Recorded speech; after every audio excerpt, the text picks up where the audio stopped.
Olá meninos, sejam bem-vindos à aula de língua portuguesa da 5ª classe. Então, estão bem dispostos? Eu espero que sim.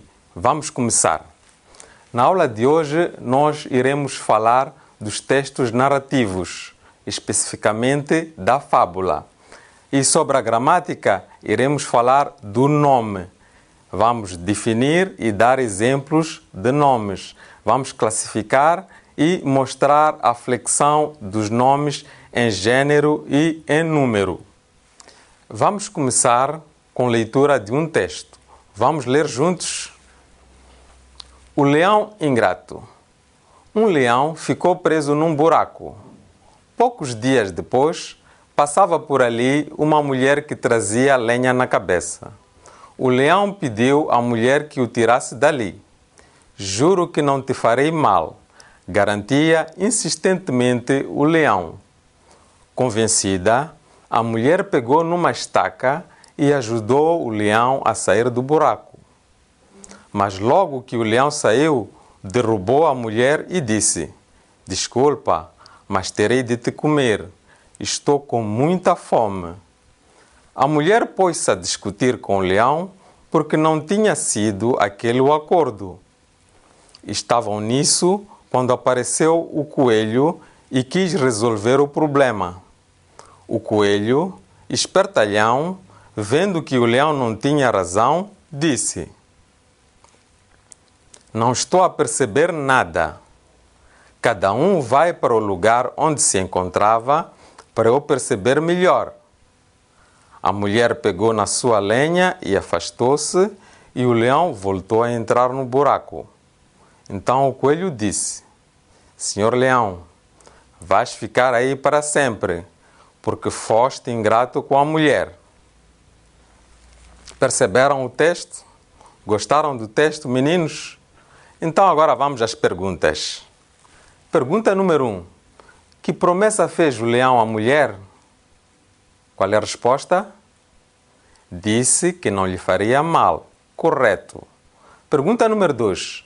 O leão cumpriu a sua promessa? Não. Quando se libertou, queria comê-la. E agora a pergunta número 3. Como terminou a história? O coelho enganou o leão, levando-o a entrar de novo no buraco. Pergunta número 4. Que ensinamento nos dá o texto? Devemos cumprir as nossas promessas. A promessa é dívida. Pergunta número 5. Quais são as personagens do texto? As personagens são o leão, a mulher e o coelho. Agora vamos falar da fábula. No texto aparecem animais que se comportam como pessoas. Falam, discutem, pensam, resolvem problemas e fazem outras coisas. As histórias em que os animais ou coisas falam ou se comportam como pessoas chamam-se fábulas. As fábulas também transmitem lições de moral, ou seja, dão ensinamentos. Nas sociedades tradicionais africanas, as fábulas eram contadas pelos anciãos à volta da fogueira.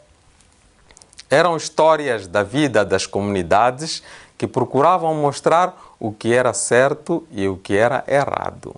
Através das fábulas, mostrava-se que a inteligência vale mais que a força, que aquele que mente tarde ou cedo é apanhado. Olha que a mentira tem pernas curtas. Que as pessoas unidas conseguem vencer, ou seja, a união faz a força. Que a inveja e outras coisas são feias. E sobre a gramática, vamos falar agora dos nomes. Nome ou substantivo é a palavra com que designamos os seres, pessoas, coisas, animais, ideias, etc. Olhem para esta imagem. Temos aqui quem? A Rebeca. Este é o nome da menina que está na imagem. Aqui temos uma bola. E aqui temos um conjunto de árvores de frutas, a que chamamos pomar. Portanto, Rebeca, Bola e Pomar nomeiam algo. São nomes. Como é que nós classificamos os nomes? Existem os nomes próprios, comuns, concretos, abstratos e coletivos. Primeiro vamos falar dos nomes próprios.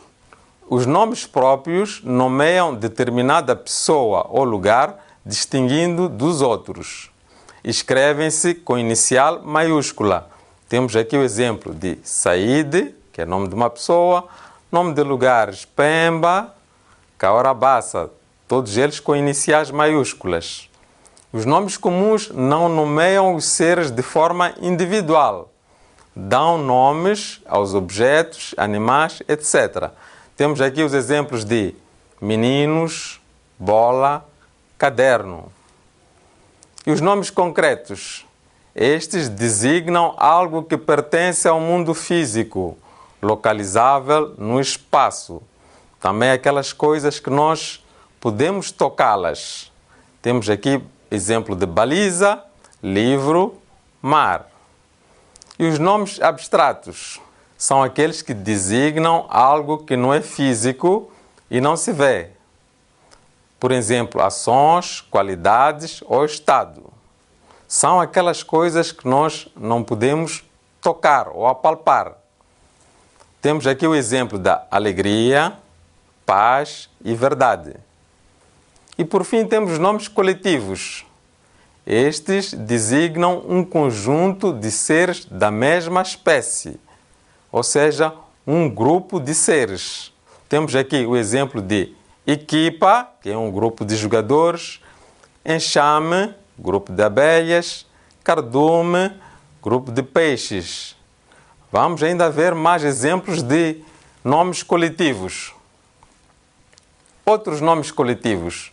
Temos alfabeto, conjunto de letras, enxame de abelhas, vara de porcos, alcateia, conjunto de lobos, banda, conjunto de músicos, frota, conjunto de barcos, povo de pessoas, exército, conjunto de soldados, manada, conjunto de bois, arquipélago, conjunto de ilhas, cardume de peixes, turma, conjunto de alunos, equipa, conjunto de atletas, bando, conjunto de aves ou de ladrões também, esquadrilha, conjunto de aviões, matilha, conjunto de cães, rebanho, conjunto de ovelhas ou também de cabras.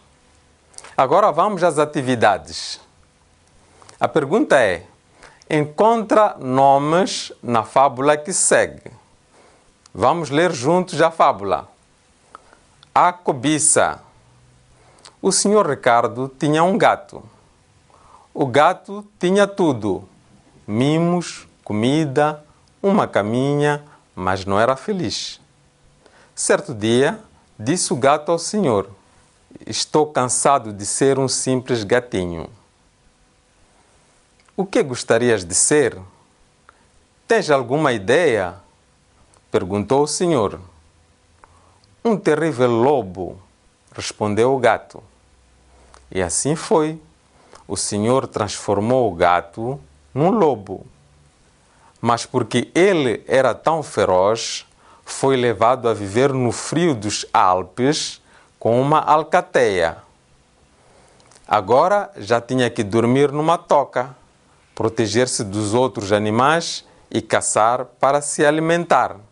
Então, meninos, conseguiram encontrar os nomes nesse texto? Vejamos.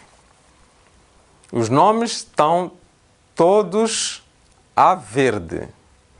Temos aqui cobiça, senhor, Ricardo, gato, mimos, comida, caminha, gatinho, ideia, lobo, Alpes, alcateia, toca e animais. Agora vamos classificar os nomes que nós encontramos no texto. Preenche a tabela com os nomes encontrados. Nós temos aqui uma tabela com espaços vazios para preenchermos. Aqui com nomes próprios, aqui concretos, abstratos e coletivos. Ainda lembras-te dos nomes? Vejamos. Quais são os nomes próprios que encontramos no texto? Ricardo e Alpes. Nome de alguém e nome de um lugar. E os concretos? Temos o senhor, gato, comida, caminha, coisas, gatinho, lobo, lobos, toca, animais. E os abstratos, aqueles que nós não podemos tocar, nem apalpar. Cobiça, mimos, ideia. E os coletivos? Encontramos alcateia, que é o conjunto de lobos. Vamos em seguida falar da flexão dos nomes em gênero. Os nomes podem ser masculinos ou femininos. O gênero é indicado por um elemento, o determinante. Ou, para o masculino, por exemplo, o milho.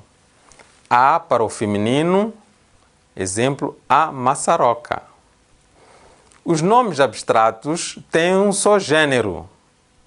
No masculino, por exemplo, o amor é o único gênero. E para o feminino, temos o exemplo a beleza, que é também único, é um nome abstrato. Há nomes que têm dois gêneros. Por exemplo, no masculino, a menina e no feminino, o menino. Ainda sobre a flexão do gênero, nos nomes terminados em ou, o feminino forma-se substituindo a terminação por a. Exemplo, temos gato e o feminino fica gata. Quando a vogal final for u, acrescenta-se o a. Temos aqui o exemplo de Peru, que termina com u e no feminino fica perua. Nos que terminam em consoante, o feminino forma-se acrescentando o a. Temos o exemplo professor, termina com a consoante R. Então acrescenta-se o a, fica professora. E há casos também especiais. Alguns nomes não seguem as regras que vimos, sendo o feminino formado por uma terminação especial. Por exemplo, ator, atriz. Imperador, imperatriz. Ou por uma palavra diferente. Por exemplo, genro, fica nora, o feminino. Cavalo, masculino, fica égua, o feminino. Agora vamos exercitar. Para este exercício, nós temos que preencher uma tabela com nomes no feminino. Temos uma coluna de nomes no masculino: primo, cão, rapaz, ancião, homem, poeta, leão, o artista. Como é que estes nomes vão ficar no feminino? Qual é o feminino de primo? É prima, correto. E o feminino do cão? É cadela, certo. Rapaz? Rapariga, correto. Ancião? Fica anciã. E do homem? Mulher. Do poeta? Poetisa. Do leão? Leoa. E o artista? A artista. Correto.